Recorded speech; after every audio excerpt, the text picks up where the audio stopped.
여러분도 잘 아시겠지만 하나님께서 직접 명령해서 제정한 제도가 가정이라는 제도와 교회라는 제도, 이 두 가지가 있습니다. 가정은 그만큼 굉장히 중요한 의미를 가지고요. 그리고 또한 결혼이라는 것은 정말 많은 주제로 다룰 수 있는 부분입니다. 그러나 오늘 이 시간에는 딱 초점을 좀 맞췄으면 좋겠어요. 이 삶의 문다라는 책에서도 다양한 주제들을 이 질문을 던져놓고 뭐 이혼까지도 다루고 있는데, 그렇게 다루면 너무나도 지금 어, 힘들어집니다. 여러 가지 중요한 내용들을 많이 놓칠 수 있어서 딱 초점을 잡고 가겠습니다. 오늘 보시면요, 우리의 고민, 불신자와 결혼해도 될까요? 라는 이 질문은 우리 신앙생활하면서 굉장히 많이 받는 질문입니다. 청년들한테도 많이 받고, 그리고 이미 결혼 생활을 하고 계시는 분들에게도 많이 받게 되는 질문이죠. 이런 질문을 받았을 때 우리는 어떠한 대답을 할 수 있을까요? 한번 살펴보겠습니다. 이 우리의 고민에 나와 있는 이 사례는 그 삶이 없다라는 책에서 나와 있는 부분 그대로 가져왔고, 오늘 내용은 거기에 내용 한 3분의 1 정도도 안 들어가는 것 같습니다. 거기에 내용은 다양한 것들을 다루기 때문에 너무나 복잡해집니다. 그래서 오늘 요 초점을 가지고 이 질문, 세 가지 질문의 초점을 가지고 한번 풀어가 보겠습니다. 일단은 우리의 고민을 한번 보시면요, 한 크리스찬 여성의 고백입니다. 결혼을 진지하게 고민하고 있는 크리스찬 여성입니다. 사귀고 있는 남자는 기독교에 대해서 반대하지는 않지만 교회에 나가본 적 없는 사람입니다. 결혼하면 교회에 나가겠다고 이야기합니다. 아직은 나가고 있지 않고 있습니다. 문제는 남자의 집안이 불교 집안입니다. 남자는 성격이 좋아 보이고 안정된 직장을 다니고 있습니다. 믿는 남자와 결혼하고 싶지만 현실적으로 기독교 신앙이 좋은 남자 청년은 별로 없는 것 같습니다. 어떻게 할까요? 라는 질문입니다. 실제로 통계를 보면은 교회 안에 여성 비율이 70%고 남성 비율이 30%라고 한다고 하더라고요. 그리고 결혼 정년기에 있는 남자와 여자는 더 부족하겠죠.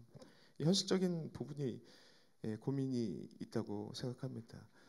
이런 질문 안에 여러 가지 다양한 부분들이 있겠는데, 먼저는 여러분들의 오해를 불식시키기 위해서 이 질문부터 답을 하고 가겠습니다. 현재 불신자와 결혼해서 살고 계신 분들이 혹시라도 계신다면 오해하지 마십시오. 오해하지 마십시오. 가족 구원에 이런 분들에게는 이렇게 얘기하고 싶어요. 가족 구원은요, 하나님이 여러분들에게 맡긴 사명입니다. 사명. 그렇게 이해하셨으면 좋겠습니다. 이미 불신자와 결혼해서 살고 계신 분들이, 제가 이런 얘기를 안 하고 넘어가면 쭉 이건 뭐 안 좋은 얘기만 쭉 하는데 그러면 나는 저주받았습니까? 이렇게 된다고요. 아니라고요.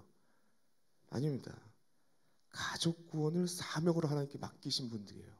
정말 귀한 사명을 감당하고 있습니다. 하나님 주신 사명이라고 생각하고, 내가 왜 그때 이런 선택을 했을까? 후회하고 계속 그때만 생각하면 발등 찍지 마시고, 아니에요. 그 선택도 하나님의 섭리 안에 이 가족을 구원하고 배우자를 구원하고 가족을 구원하기 위한 하나님의 놀라운 일하심입니다. 그래서 현재 불신자와 결혼하고 살고 계신 분들에게는 이렇게 답을 해드리겠습니다.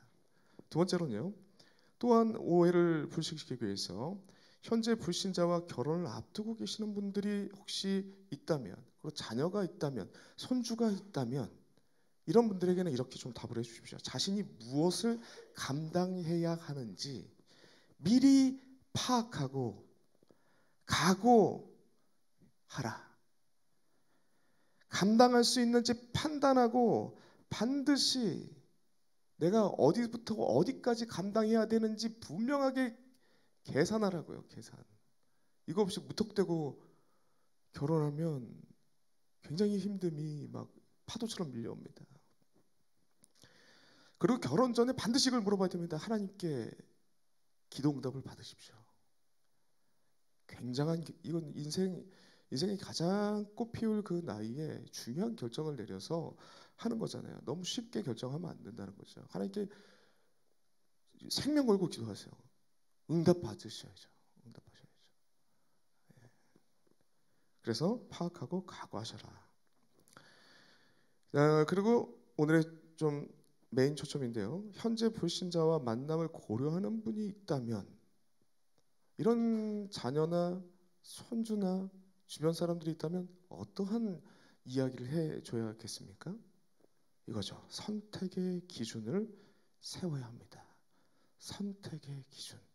아무 기준 없이 그냥 좋은 게 좋은 거라고. 지금은 좋죠. 지금은 좋죠. 안 좋을 때가 문제죠. 그러므로 기준을 분명히 해야 된다라는 거죠. 그러므로 인생의 바른 기준, 이 결혼을 위한 바른 기준이 필요합니다. 인생에 있어서 아주 중요한 결정이잖아요. 이걸 생각할 때마다 제가 계속 머릿속에 맴도는 그 철학자의 한마디가 있었습니다. 소크라테스가 이런 말을 했죠. 좋은 아내를 얻으면 행복할 것이고 나쁜 아내를 얻으면 철학자가 될 것이다. 이거 본인 얘기입니다. 본인. 유명한 악처를 둔 이 소크라테스가 이런 얘기를 했어요.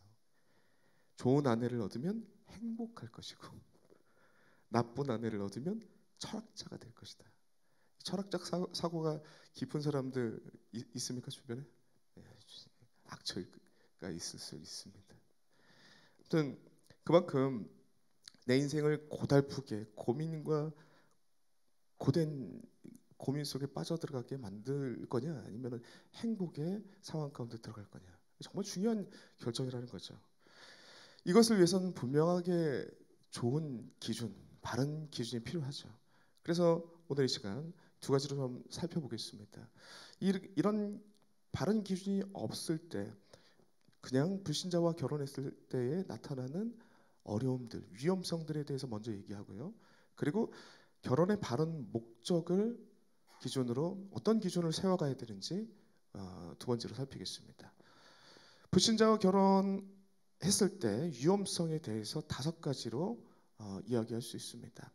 첫 번째로는요, 예견할 수 있는 결혼 생활의 어려움. 누구나 예상할 수 있습니다. 이건 뻔하게 보이는 어려움이에요. 근데 생각하고 싶지 않죠. 지금 너무 좋으니까. 일반적으로 성격의 차이의 문제가 반드시 생깁니다. 그냥 잠깐 좋을 때 보고 봤다가 24시간을 붙어 있는데 어떤 성격 좋은 사람들끼리 붙여놔도 성격 차이가 나타나죠. 문화 차이가 있습니다. 가치관의 차이가 나타나고요. 가치관의 차이가 나타나죠. 더욱이 플러스, 이건 일반적으로 나타나는 거고요. 플러스 어떠한 어려움이 나타나냐? 신앙적 가치관의 문제가 심각하게 일어나는 거죠.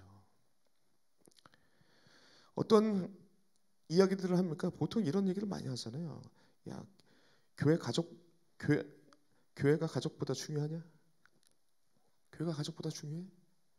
교회 가서 살아라. 살아. 이런 얘기 많이 하죠. 너 내 피 같은 돈을 교회에다 갖다 바쳤지. 이런 가치관의 차이, 신앙적 가치관의 차이가 있으면 11조를 왜 내? 나라에다 세금 내고 교회에다 어떻게 11조를 이해가 안 되는 거죠. 감사연금 왜 감사해? 애들 용돈이라도 줘. 사사건건 부딪히는 거죠. 두 번째는요. 배우자가 언제 믿음이 생길지 모르는 막막함에 계속 놓여 있습니다. 언제 배우자가 이건 왜 이런 막막함이 힘드냐면 이 교회 생활하다 보면 예배, 말씀, 기도, 찬양을 통해서 공급되는 엄청난 기쁨이 있잖아요. 세상과 비교할 수 없는 이거 풍성한 기쁨이 있는데 집에 가면 그 사람과 나눌 사람이 없어. 24시간 붙어 있는 그 사람과 조금이라도 나눴으면 좋겠는데 이 사람은 전혀 이해를 못해. 그러면 대화가 점점 사라지고 마음의 벽도 생기고요. 갈등이 계속되는 거죠. 그걸 인내해야 됩니다. 어렵게 배우자가 믿음이 생기잖아요. 그리고 개종하게 되더라도 그가 성장할 때까지 계속된 인내가 필요합니다. 어렵죠. 어려움입니다. 이게 눈에 뻔히 보이는 어려움들이에요. 삶이 묻다라는 그 이건직 교수가 이게 5가지로 정리하고 있어요. 이 내용은 거기서 나오는 겁니다. 세 번째는요, 자녀들의 양육할 때 신앙적 갈등이 생길 가능성이 굉장히 높습니다. 맞죠? 저도 아기를 키우고 있습니다. 같은 신앙을 갖고 있는데도 교육 방침 이렇게 해야 된다 저렇게 한다 갈등이 있어요. 그럼에도 불구하고 정말 중요한 거, 저 같은 경우는 목사니까 정말 중요한 신앙교육 같은 거 빼고는 나머지는 좀 이렇게 양보하는 경향이 있고, 또 많은 부분 맞아요. 같은 신앙을 갖고 있으니까. 그런데 이런 신앙적 갈등이 반드시 생길 수밖에 없다는 거죠. 이 가치관과 묶여 있는 거니까. 신앙이 없는 분들은 내 아이를 의지가 약한 아이로 키우지 않을 거야. 눈에 보이지 않는 신을 왜 믿어? 돈을 믿어, 힘을 믿어라. 이렇게 가르치신다는 거죠. 주일 성수 왜 해요? 가족 여행이 더 중요하지. 이해를 못하는 거죠. 거짓말 하더라도 애들과의 사이에서 지지 않는 아이로 만들겠다라고 얘기합니다. 얼마 전에 있었던 일인데, 그 다은이 제 첫째 딸 초등학교 1학년 아이를 키우는 다른 가정입니다. 다른 가정 아이가 학교에서 있었대요. 갑자기 옆자리에 있는 아이가 지우개가 없었던지 그 친구의 지우개를 갖다가 썼대요. 너무 기분 나빴대. 그러니까 엄마한테 이 얘기를 했더니, 야, 너 왜 가만히 있었어? 내일 당장 가서 걔가 또 지우개를 가져가면 지우개를 확 뺏어 와가지고, 야, 넌 지우개도 못 사냐? 엄마한테 지우개 사달라고 해! 이렇게 큰 소리로 얘기하라고 훈련시키더라고요. 저 깜짝 놀랐습니다. 지우개 쓸 수 있잖아요. 이 신앙적 가치관이 없으면요, 내 아이 중심으로 생각하고 내 아이가 누구한테 속상하거나 내 아이가 밀렸다고 생각하면 지지하느라고 가르쳐요. 되게 무섭더라고요. 이런 문화 가운데 우리 믿는 가정의 아이를 정직하고 또 손해보고 희생하는 것 가치를 가르치고 그런 가치관으로 키워 나가야 된다라는 것 자체가 되게 어려움이 더라고요. 이런 갈등들이 생긴다고 집안에서요. 네 번째로는요, 성도의 일상의 행복을 찾는 것이 어려워지는 거죠. 같은 신앙을 가지고 있으면 그냥 늘상 기도합니다. 밥 먹을 때도 기도하고, 어려움 있으면 기도하고요. 그리고 예배도 같이 나오고, 너무나도 우리 같이 나오시는 분들은 너무나도 일상이지만 함께 나오지 못하는 분들에게 부러움이에요. 가장 1번의 소원이 그거예요. 일상의 행복. 여러분 제가 이제 자녀들을 키우면서 신앙으로 성장하는 모습 볼 때 정말 행복합니다. 일상의 행복을 거기서 느껴요. 비타민이에요, 비타민. 자녀들이 신앙 고백을 하고 자녀들이 기도하고, 어떨 때는 자녀들이 엄마 무릎 아프다니까 손을 얹고 기도하지. 어저께 하고 그저께 하고. 둘째가 저는 그냥 피곤해서 자려고 그러는데, 아빠 엄마 무릎 손을 얹고 기도하자. 안 할 수가 있습니까? 일어나서 해야죠. 야, 이렇게 6살짜리가 이제 신앙을 가지고 하나님을 고백하고, 또 제가 힘들 때 언제 제가 한번 간증했잖아요. 너무 분주할 때 마음이 너무나 분주하고 서울로 올라가야 되는 그 분주함 가운데 아이들이 앉아가지고 나는 하나님을 예배하는 예배자임이 그거를 찬양하더라고요. 거기에 막 무너졌던 기억. 이건 작은 아이들이 신앙을 가져가면서 키워가는 소소한 일상의 행복들, 그거 못 느끼는 거죠. 5번째요. 선하게 꿈꿔왔다. 이거는 제가 다른 겁니다. 5번째는 다른 거랑 중복돼가지고 빼고 제가 이걸 마지막으로 넣었어요. 선하게 꿈꿔왔던 사명에 관련된 일을 모두 미루게 됩니다. 여러분 젊었을 때, 예수님 처음 만났을 때, 그때 기억나십니까? 내 모든 것을 드리고 싶은 그 열정으로 가득한 그때, 뭐라도 내가 토마스 선교사처럼 그냥 한순간에 죽을 때로 그 영광스러움에 취해서 하나님 나를 써달라고 이렇게 막 간절하게 기도한 그 열정으로 가득한 그때를 기억하십니까? 그런데 불신 결혼 딱 한번 하면 어떻게 될까요? 그런 거 다 뒷전으로 밀어집니다. 그럴 수밖에 없어요. 이 갈등이 일상의 갈등, 배우자와의 갈등이 엄청난 그 갈등이 밀려오기 때문에 선하게 꿈꿨던 사명의 모든 일들을 뒤로 미루게 됩니다. 얼마나 그렇다면 이 5가지의 내용들을 봐도 얼마나 위험성이 커요. 그럼 이걸 미리 결혼하기 전에 불신 만남을 하기 전에 이걸 먼저 점검해야죠. 이럼에도 불구하고 내가 저 사람을 만나서 결혼하고 저 사람을 예수 믿을 때까지 성장할 때까지 내가 인내하며 버틸 수 있는가 물어봐야죠. 그게 있어야 되지 않겠습니까? 그 얘기를 그 얘기를 하고 있다는 것이죠. 다시 한번 오해 없도록 한 번 더 말씀드리겠습니다.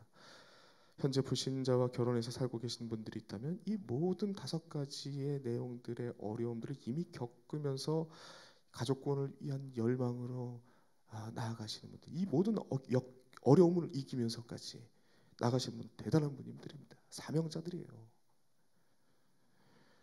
현재 불신자와 결혼을 앞두고 계시는 주변 사람들이 있다면 무엇을 감당해야 되는지 미리 파악하고 각오하고 기도하는 시간을 반드시 가지라고 권면해야 될 것입니다. 3페이지입니다. 그렇다면 결혼의 바른 목적 파악하기죠. 성경적 목적이 무엇인가? 여러 가지 내용들이 있지만 정말 대표적인 내용들을 좀 한번 살펴보겠습니다. 그 전에 일반적으로 우리가 기독교적인 입장에서의 결혼의 목적은 어느 정도 알고 있어요. 그런데 세상 사람들이 생각하는 결혼의 목적은 무엇일까라는 질문을 던질 수 있을 것 같아서 좀 가져왔습니다. 간단하게 좀 가져왔는데요. 기독교 외의 일반 문화에서 그 결혼의 목적에 대해서 어떻게 생각할까?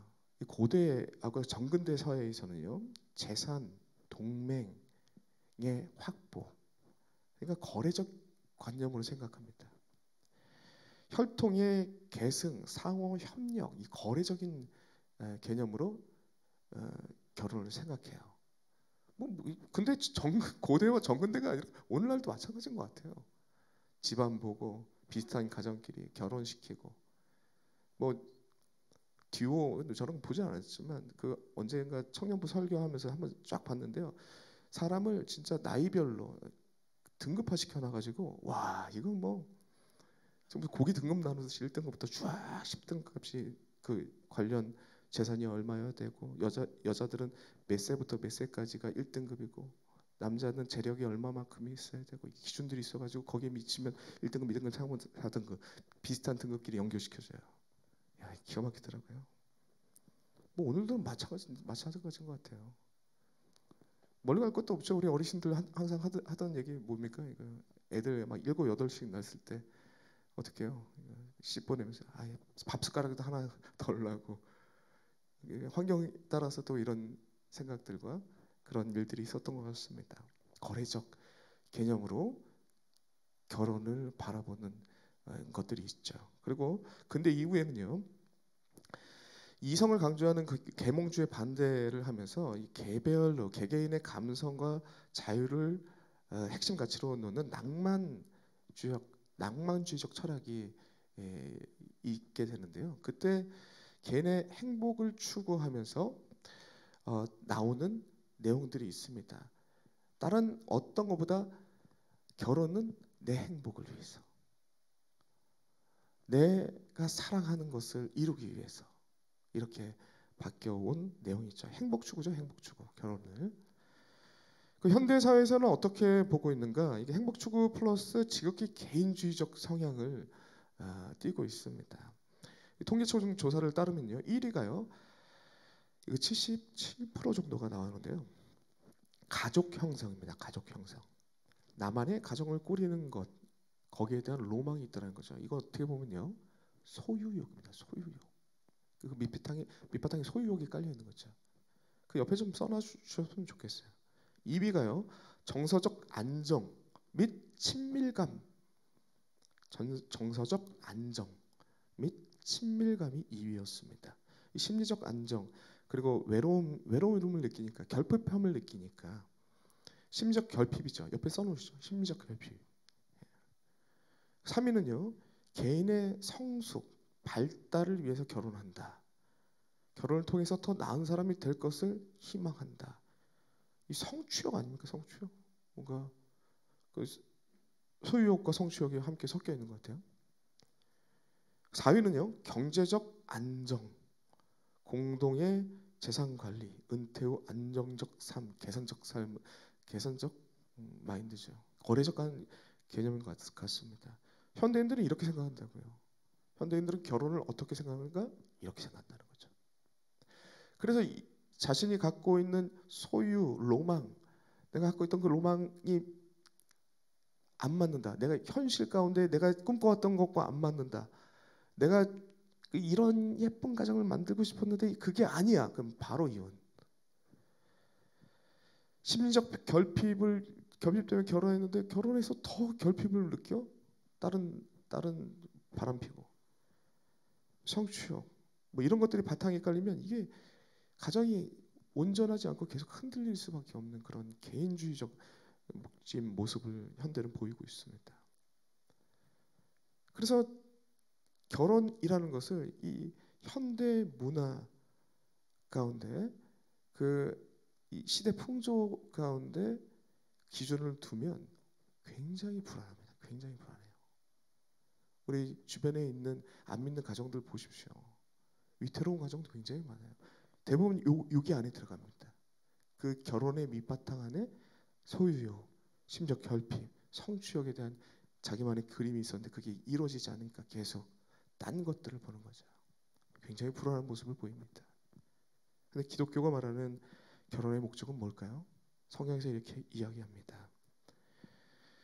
결혼의 목적 첫 번째요. 하나님께서 서로 돕는 자로 직접, 이건 더 중요합니다. 이 별표를 쳐놨으면 좋겠어요. 직접. 인간이 선택한 거 아닙니다. 하나님께서 직접 제정하신 겁니다. 이게 큰 차이예요. 조금 내 마음에 안 들고 내가 그렸던 그림과 안 맞고 그런 문제가 생기더라도 하나님께서 제정해서 저 사람과 나를 만나게 하셨어. 이 섭리적 차원으로 보면 다양한 문제를 풀어가고 인내하는 힘이 여기서부터 나오는 거죠. 근원부터가 다릅니다. 그래서 그 밑에 보면 돕는 배필이라고 되어 있죠. 그러니까 여러분들 이 부분은 결혼 설교로 많이 들었기 때문에 중요한 부분만 짚고 넘어가겠습니다. 돕는 배필이라고 되어 있는데 이 돕는과 배필의 의미가 있어요. 이 배필, 특별히 배필이라는 의미가 원어로 맞은편에 서 있는 돕는 자가 바로 배우자입니다. 주종 관계가 아니라고요. 누구에게 종속된 존재가 아닙니다. 서로 마주 서서 맞은편에 서서 서로의 필요한 부족한 것들을 도와주는 동반자 또는 파트너십을 가지고 있는 것이다라고 얘기를 합니다. 이건 하나님께서 만드신 제정하신 것이다라는 게 중요하죠. 그리고 밑에 보시면요, 둘 다 공통으로 들어갈 것은 몸입니다. 몸. 이게 또 중요한 건 뭐냐면 둘이 한 몸인 거죠. 둘이 한 몸이라는 그 신비로운, 이걸 이해할 수 없는 그 신비로움이 이 결혼 안에 있다라는 겁니다. 하나님께서 맨 처음에 창조하신 아담과 하와는요, 소유욕에 사로잡힌 자들이 아니고요, 결핍된 존재가 아닙니다. 하나님 닮은 온전한 형상을 가지고 있는 인간이 인간 둘이 함께 있어야 한 몸을 이룬다. 이게 하나님의 질서예요. 하나님의 신비로운 연합에 대한 부분들을 다루고 있는 것입니다. 그래서 밑에 보시면요, 외로움을 극복하고 돕는 동반자를 통해서 정서적, 영적, 육체적 친밀함과 한몸됨의 전인격적인 연합을 이루는 것입니다. 라는 것을 얘기할 수 있다는 것이죠. 연합을 이루는 것입니다. 이게 타락 이후에 우리가 죄인이 되고 죄에 오염되어서 이런 참된 연합의 의미가 좀 이루기 어려운 상태가 됐지만 예수 그리스도 안에서 대화가 회복되는 겁니다. 서로 대화가 되는 거예요. 그리고 마음의 대화가 되고 영적인 대화가 이루어지는 그것을 통해서 참된 하나님의 나라를 위한 파트너십으로 한몸됨으로 나아가는 신비로움이 이 가정 안에 있다는 것이죠. 전인격적인 연합. 세교가 번성의 의미가 있습니다. 이건 말 그대로 하나님의 나라의 문화 확장을 위한 것입니다. 이게 가로치기가 나라가 들어가시면 됩니다. 하나님의 나라의 문화를 확장하는 것입니다. 라는 것이죠. 특별히 여기 모든 것을 맡기시고 정복하라고 하시는데 사육하고 번성하라 그리고 땅을 정복하라고 얘기하시는데 이거는 뭐 파괴하라는 것이 아니라 하나님의 대리 통치권을 얘기합니다. 하나님께서 만드신 그 나라의 질서대로 하나님을 대신해서 대리 통치권을 얘기하는 것입니다. 그리고 예배소서의 말씀을 보시면요, 그리스도와 교회의 모형입니다. 모형. 그의 아내와 합하여 둘이 한 육체가 될지니 이 비밀이 크도다. 나는 그리스도와 교회에 대하여 말하였노라라고 하면서 교회를 얘기하면서 가정과 함께 연결시켜서 얘기하는 부분입니다. 그래서 결혼은 예수 그리스도께서 교회를 위해 자신을 희생하신 사랑과 교회가 그리스도께 순종하는 관계를 지상에서 보여주는 모형입니다. 모형. 이 관계를 통해 부부는 서로 거룩하게 만듭니다라고 얘기할 수 있습니다. 여기서 순종이라고 하니까 뭐 종속적 순종이 아니라 자발적 순종입니다.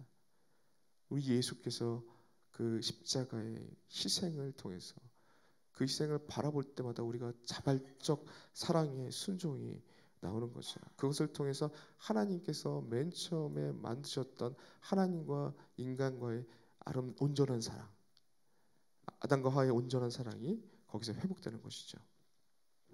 이와 같은 내용들을 신학자들이 이러한 다양한 표현들로 했다라는 것입니다.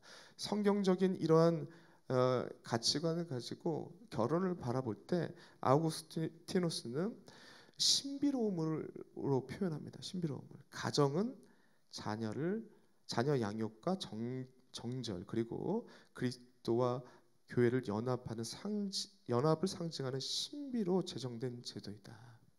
신비로운 거죠.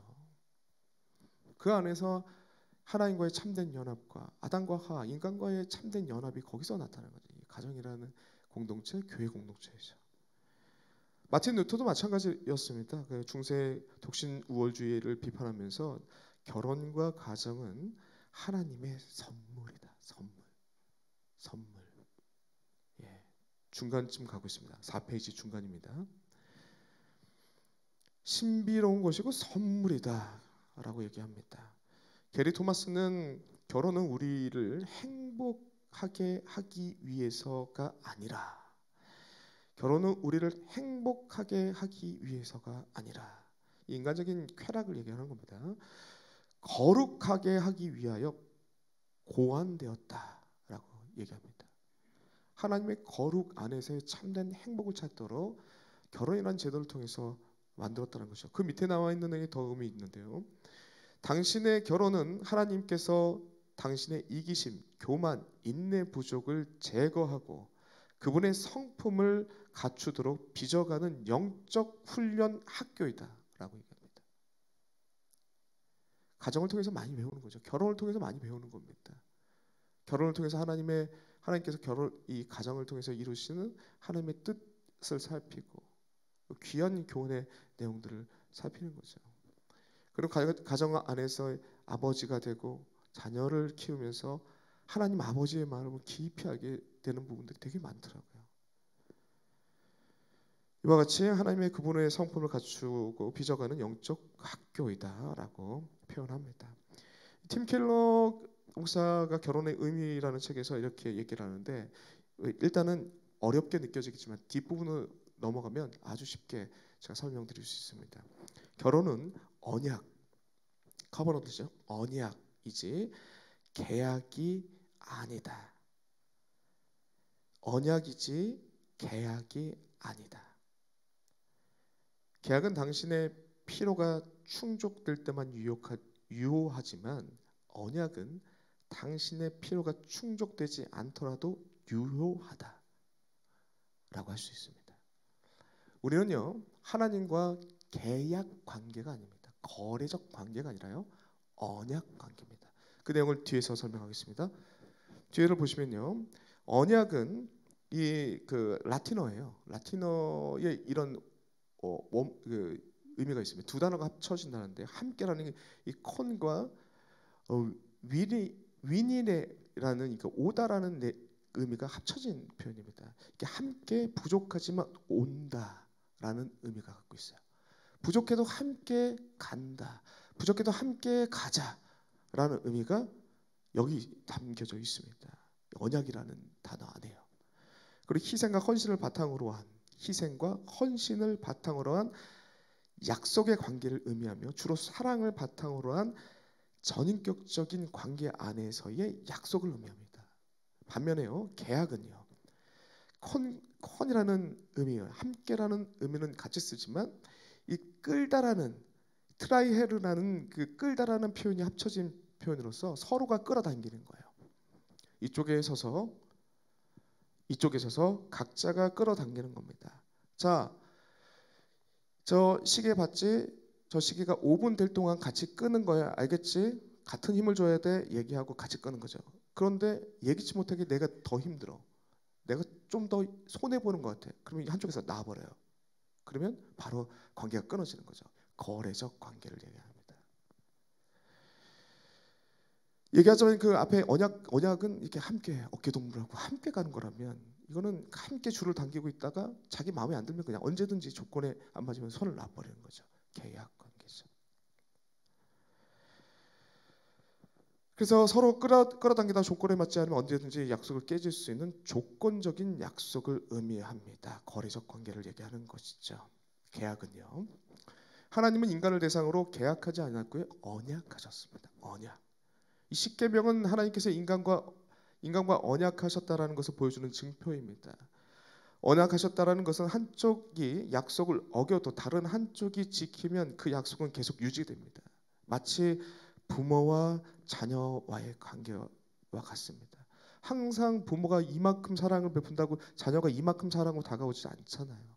말썽도 많이 부리잖아요. 그럼에도 불구하고 관계가 끊어지나요? 아니죠. 왜냐하면 언약의 관계이기 때문에. 이 밑에 보이시는 그 사진은요, 렘브란트가 그린 그림인데, 신으로부터 계시를 받은 모세라는 작품인데, 이 고대 근동에 여기 자세히 보시면요, 모세가 그 돌판 2개 들고 있죠. 성경의 말씀대로 이 고대 근동에서 언약 문서를 주고받을 때 각자 간의 의무를 적어서 이쪽에서 적고 저쪽의 계약 당사자가 적고 언약 당사자가 적고 그것을 같이 함을 통해서 계약이 성립이 됐거든요. 그거를 얘기하고 있는 거예요. 십계명도 마찬가지죠. 1계명부터 이 4계명까지 나와 있는 게 하나님과의 관계잖아요. 나머지는 이웃 사랑에 대한 관계고, 그걸 얘기하고 있습니다. 그리고 이 중요한 사건이 일어나서 출애굽기 32장에 보시면 이 계약 판을 깨버리잖아요. 그럼에도 불구하고 거래적 관계가 아니기 때문에 다시 하나님께서 주십니다. 그리고 그 출애굽 인생들의 10번이나 나를 의심하고 하나님을 배신하지만 여전히 하나님께서 그들을 이끌고 가시죠. 왜냐하면 거래적 관계가 아니라 언약적 관계이기 때문에. 이해하셨죠? 그래서 여기 보시면요, 표를 보시면 좀 이해하기 쉽습니다. 성경에서 말하는 결혼이라는 의미, 사회에서 말하는 결혼이라는 의미가 이렇게 나눠질 수 있습니다. 성경에서 말하는 것은 결혼은 언약 관계라고 얘기합니다. 언약. 남자와 여자 사이에 하나님이 계시는 겁니다. 그리고 그 하나님이 그 결혼의 언약의 당사자가 되는 거죠. 언약 관계예요.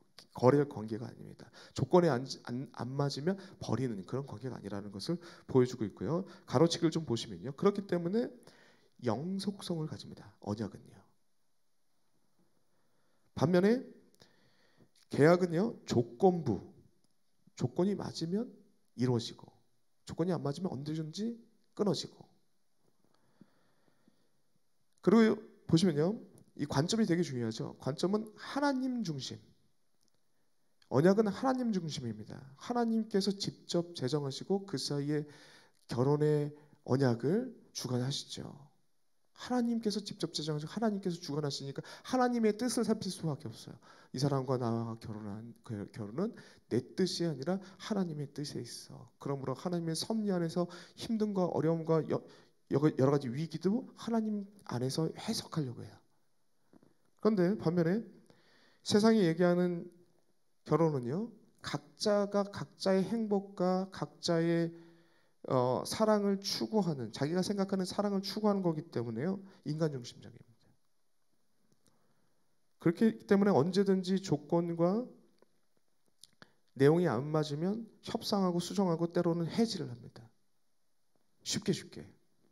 그러나 하나님 중심은 언약을 근거하기 때문에 인내해요. 용서하고 회복이 있습니다. 결론입니다. 불신자와의 만남을 고려하시는 분이 있다면 이러한 우리가 살펴봤던 기준들을 철저하게 점검해야 됩니다. 고려해야 돼요. 내가 이것을 선택했을 때 있을 수 있는 여러 가지의 내용들을 파악해야 됩니다. 그러므로 다시 한번 돌아보겠습니다. 우리들의 고민이죠. 이런 고민들이 있을 때 우리는 어떻게 해야 됩니까? 기독교인들은 성격이 좋아 보이고 안정된 직장을 다니고 현실적으로 기독교 신앙이 좋은 남자 청년이 없어서라는 내용이 기준이 되면 안 된다는 거죠. 결혼을 결정하는 주된 기준이 되어서는 안 됩니다. 이런 것들이. 그러므로 이 여자분이 생각하고 있는 이런 기준들은 아니라는 거죠. 이거보다 먼저 어떤 걸 생각하느냐? 이 밑에 보시면요. 1번 같은 믿음을 고백하고 있는가를 살피는 것이 가장 중요한 것이 돼야 됩니다. 우선 조건이 돼야 된다는 것이죠. 그 다음에 이 성격인데 제가 오더를 봤는데 이게 들어가 있나요? 성격으로 좀 써주십시오. 성격, 직장, 현실적인 조건들을 살펴야 되는 거죠. 이것들을 안 살피는 건 또 아닙니다. 똑똑한 이거 살펴야 되는데 우선순위가 아니에요. 같은 믿음이 있는가? 그리고 성격이 맞는가? 코드가 맞는가? 직장, 현실적인 조건 따져야 되는 거죠. 당연히 따져야 됩니다. 그 두 번째요. 결혼을 통해 서로가 참된 인격적 연합, 돕는 배필, 그리고 성숙, 그리스도를 닮아가는 이 성숙 그리고 창조 질서의 회복, 참된 그 안에서의 회복과 사랑을 찾을 수 있는지 여부를 있을 수 있는 관계가 될 수 있는가? 이 언약 관계가 될 대상인지 이러한 것들이 다 충족되는 언약 관계가 될 수 있는 대상인지 살펴야 된다는 거죠. 결혼은 조건부 거래가 아닙니다. 3번. 그러므로 결혼을 준비하는 사람들에게 1, 2번의 권면을 드렸고요. 또 오해하지 말 것은 3번. 불신자와 결혼해서 살고 계신 분들이 있다면 하나님께서 사명입니다. 사명. 하나님께서 주신 거라고 생각하시고 그 안에서 하나님의 뜻을 찾으시고 현재 불신자와 결혼을 앞두신 분이 있다면 무엇을 감당해야 되는지 미리 파악하고 각오할 수 있는가를 살펴야 한다는 것이 오늘의 결론입니다. 이렇게 좀 결론을 맺고요. 우리가 이제 일상생활을 하면서 신앙생활을 하면 이런 고민들, 다양한 고민들을 하는 분들이 있습니다. 이러한 기준들이 여러분들에게 도움이 됐으면 좋겠습니다. 제가 전에 있던 교회에서 사역하면서 기억 남는 신자가 있었는데요. 50대 집사님이었는데 굉장히 신실하게 교회 생활하고 즐겁게 교회 생활을 했습니다. 남편과 함께 행복하게 나왔습니다. 근데 어느 날 남편이 안 나와요. 왜 그랬더니 물어봤어요.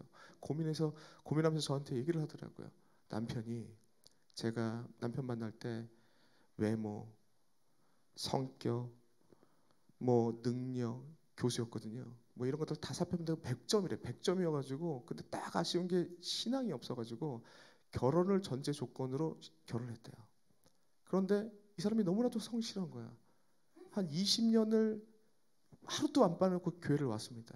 그럼 어느 날 이렇게 얘기하더래요. 이 정도 했으면 충분히 다 했다. 라고 하면서 그다음부터 안 나오더래요. 집사까지 받았는데. 야, 이거 참 굉장히 큰 고민을 가지고 기도하시는 모습을 보고 저에게 얘기하는 모습을 보고 아직까지도 인상이 깊게 남아 있습니다. 결혼 전에 이런 내용들을 좀 살피고 결혼 후에도 이런 일이 발생됐을 때는 이런 기도를 가지고 기도하며 답을 찾아가는 주의 백성 되시길 간절히 소망합니다.